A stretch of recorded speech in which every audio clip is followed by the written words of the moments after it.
இருக்கிறதுலே கொடுமையான விஷயம் இந்த கையில துணி துவைக்கிறது தான். என்னதான் வாஷிங் மிஷின் வந்தாலும் ஒரு சில ஒர்க் இருக்கிற ட்ரெஸ் இல்ல பசங்க யூனிஃபார்ம்ல தான் கையிலலாம் துவைக்க வேண்டியது இருக்கும். நெறைய பேருக்கு இந்த சோப்பு வந்து அலர்ஜி ஆகும். இன்னொன்னு சோப்பு வந்து ரொம்ப சின்னதாயிடுச்சுன்னா நம்மளால கையில புடிச்சும் வந்து துவைக்க முடியாது.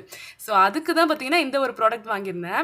இந்த ப்ராடக்ட்டோட மெக்கானிசம் பாருங்களேன். எவ்ளோ சிம்பிளான விஷயத்த எவ்ளோ அழகா சொல்லியிருக்காங்கன்னு. நம்மளுடைய ரெக்வயர்மென்ட்க்கு எல்லாம் ஆப்ட்டா இருக்கு. இதுக்கு நீங்க பிரஷ்ஷும் போட தேவையில்ல. அந்த ஃபெசிலிட்டியும் மேல இருக்கிற அந்த ரஃப்பான ரோலர்ஸே பார்த்துக்கும். இந்த பாக்ஸ ஓப்பன் பண்ணீங்கன்னா ஒரு ஸ்ப்ரிங் டைப் ஒரு மெக்கானிசம் ஒன்று கொடுத்துருக்காங்க. அது மேலே தான் நீங்கள் வந்து சோப்பை பிளேஸ் பண்ண போகிறீங்க.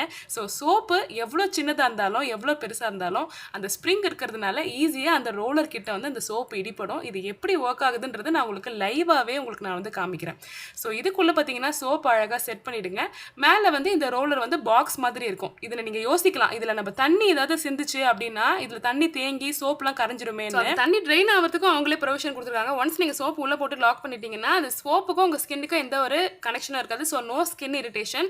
அது மட்டும் இல்லாமல் பார்த்தீங்கன்னா உங்களுக்கு வந்து ப்ரஷ்ஷும் வாங்க தேவையில்லை. அந்த மேலே இருக்கிற ரோலர்ஸ் பார்த்தீங்கன்னா கொஞ்சம் ரஃப்பாக இருக்கிறதுனால அந்த ப்ரஷ்ஷோட வேலையை அதுவே பார்த்துக்குது. எல்லாம் ஓகே. இதில் ஸ்ப்ரிங் போயிடுச்சுன்னா எப்படி யூஸ் பண்ணுறது அப்படின்னு நீங்கள் கேட்டிங்கன்னா அடிக்கடி இந்த பாக்ஸை ஓப்பன் பண்ணி க்ளோஸ் பண்ணிங்கன்னா உங்களுக்கு எந்த ப்ராடக்ட்லையும் பார்த்தீங்கன்னா ஸ்ப்ரிங் போகும். அதனால் ஒரு தடவை ஸ்டோப்பை நீங்கள் வச்சுட்டிங்கன்னா அந்த சோப்பு ஃபுல்லாக கரையிற வரைக்கும் இதை யூஸ் பண்ணிக்கிங்க.